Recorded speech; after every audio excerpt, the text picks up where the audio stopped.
Just asking about the jacket and this doll that you brought up. This is a little joke, of course, but I'm dead serious for this fight. You know, we all know Sean. He's a good fighter. He hits hard. I felt that, and he will make some adjustments, and he's gonna looking for finish, and it's gonna be a good fight.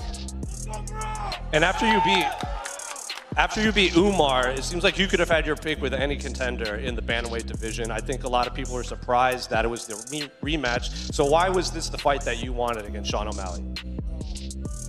Like Sean said, he was injured. So let's see. Now he's saying he's gonna be 70% better. Actually, I wanna see that, and you know, I'm not looking this fight easy fight. You know, he hits hard. Only me and him, we felt inside the cage how fight. I was game. I have a good game plan. My game plan was working good. Now he's gonna make some adjustment, and he will have a different game plan. We all know he hits hard. He finishes people, and I gotta keep up hard work. It's actually hard, you know, fight same guy. It's my first rematch in professional career, so I gotta make sure I gotta keep up hard work. And we all see it's gonna be good fight for sure. He's gonna looking for finish. I'm gonna looking for finish, and we will see. Thank you, everyone. A question for Sean, straight ahead. You know, you made it known that you were dealing with some injuries in that first fight, even especially after the fight. I think fans expect you maybe in the fourth quarter of this year take some time off, like you said. So I guess physically, how are you feeling with all of these life changes that you've made? Feel good.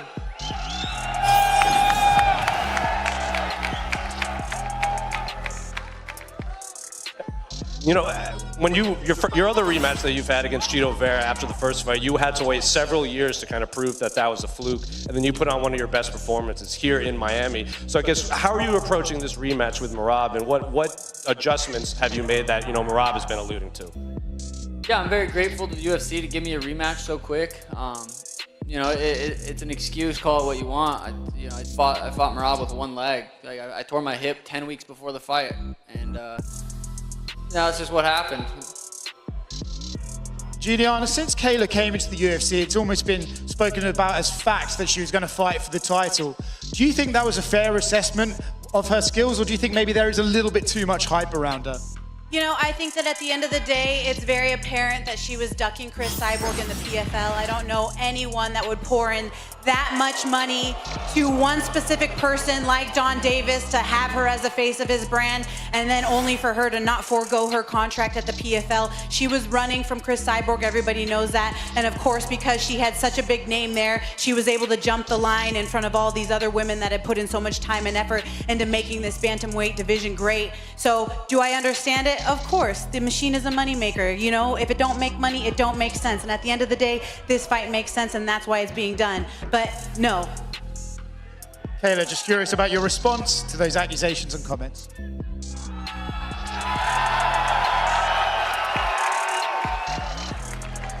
Listen, I'm not ducking anybody. I'm not running from anybody. I came to the UFC because it's the best organization in the world. And according to that, you should be the best fighter in the world. And on June 7th, we're gonna find out. That's what they all say. That's what they all say. Kayla, obviously the goal is to win the belt, but would it be a little bit sweeter to be able to win it off Julianna, considering the little bit of needle between you two? Oh yeah, I'm getting paid to have fun right now. I'm getting paid to put an elbow right through her skull. That's what she thinks, but at the end of the day, how are you going to beat me, Kayla? How are you going to beat me?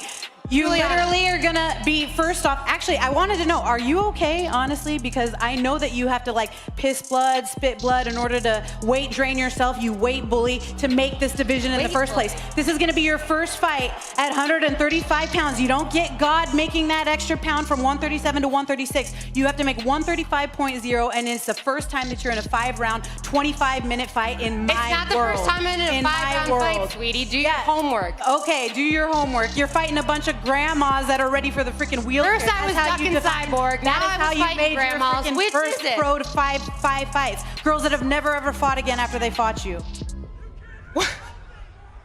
Listen. You better thank God for that extra pound. You're gonna need every little thing you can to help you. How are you and going on June to beat 7th, Kayla? How are you going to be gonna lay on top of me you're for gonna 25 find out. minutes? Good luck. You're gonna knock me out? You're gonna knock me out? Good luck. I think we saw right there how you doing, Amanda. She wasn't able to knock me out. I've never seen you knock anybody out. You're gonna knock me out? You're gonna submit me?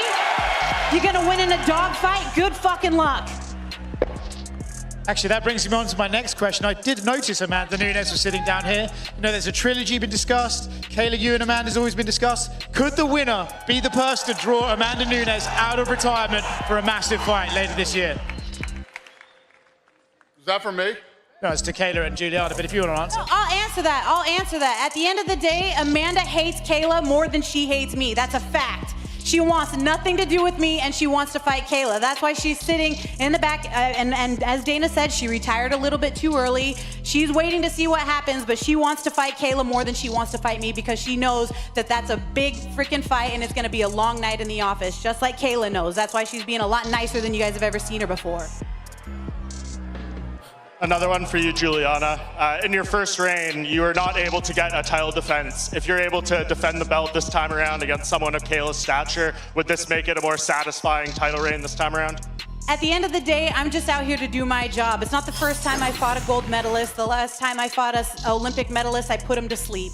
So it's nothing but another day in the office for me. At the end of the day, I'm going in there to have fun. I'm a dog. I'm uncomfortable up here right now. I want to get locked inside the octagon. I want to get locked inside the octagon. You fought a 40-year-old Olympic silver medalist. You got your ass kicked. 40-year-old? You are like a 40-year-old. Aren't you like 41 years old? I'm pretty sure you lie about your age. Pretty sure you lie about your age. For you, Kayla, obviously we've been wanting to see you fight for the UFC title since day one, but having these two UFC fights to get the experience, kind of get more comfortable with the environment, how much is that going to enhance your performance this time? None of it doesn't matter. I'm coming for my belt. Gianna's It's not your belt. It's not your belt. It doesn't matter. Your belt is at PFL. I've been competing on the biggest stage in the world since I was 20 years old. Last time I checked, it was an MMA fight, not a judo match. Get your facts right, sweetie. I'm gonna. And just Me too. One more for Sean O'Malley. Sean, I know you talked on your podcast a lot of life changes, and off the back of that, Merab said he took your fans, he took your belt, and he made you humble. Did he humble you, or do you think these changes to your life would have come regardless of the outcome of your first fight? I don't know. I don't got much to say. I'm excited for the rematch. You know, I truly believe in my skills. I know I'm gonna beat Merab. Kayla, a lot of people don't think you will stay at bantamweight for long due to the aggressive weight cut. What are your thoughts on this? I signed a contract, you know, the weight class is 135 pounds. I plan on going in there, becoming UFC champion and reigning for a long time. Not if I can help it. Not if I can help it. She knows that she's scared. She's pissing blood already just thinking about it. You look hungry, Kayla. You look hungry. You look like you need a walking taco. Yeah, I'm hungry to whoop your ass. Yeah, 8 weeks from now, you're gonna find out. Yeah, we'll see. You look. Nothing tastes as good as gold feels. I'll tell you that. Yeah, you look like you're leaning out into the division real nice there. You're looking a little skinny. I like it. You need a walking taco, I think. Sean, some people say you're getting something called Dana White privilege, that you're getting a quick rematch without really proving yourself as a champ. What do you think about that? Thanks, Dana.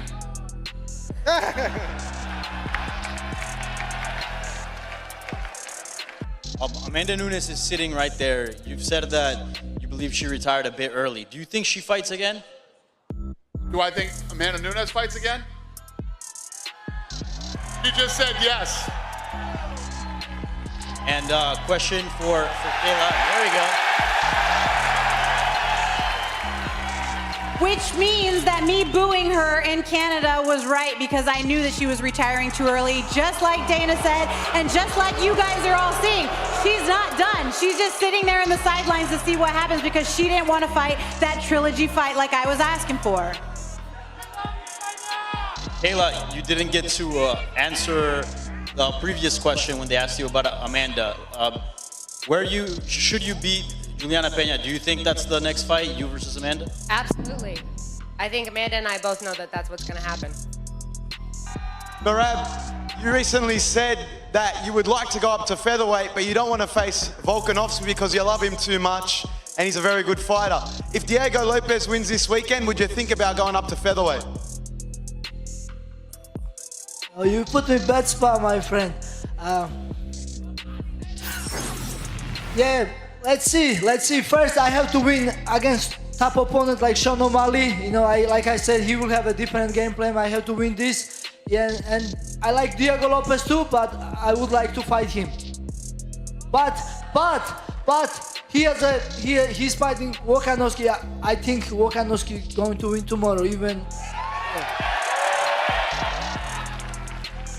Sean, Merab has the best cardio in the UFC. Are you going to do anything in particular to improve your cardio and keep up with Merab over 5 rounds? I mean, he does have great cardio. I did win 2 of the last 3 rounds that fight. I mean, according to the judges, sorry. Yeah, he's got great cardio. I'm working really hard. I'm excited to go out there and perform.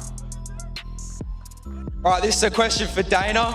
Dana, I'm a 17-year-old kid and I've flown all the way over from Australia because I wanted to prove myself worthy of being a new UFC interviewer. And I've interviewed all your biggest fighters, Israel Adesanya, Daniel Cormier, even Nina Drama, and everyone is sick of the media. Everyone is sick of being asked the same old questions. And You're doing great, kid. Keep going. What do you got? I know the last time someone asked for opportunity at the press conference, it was a fighter. I think it's now time to give the opportunity to someone outside the octagon.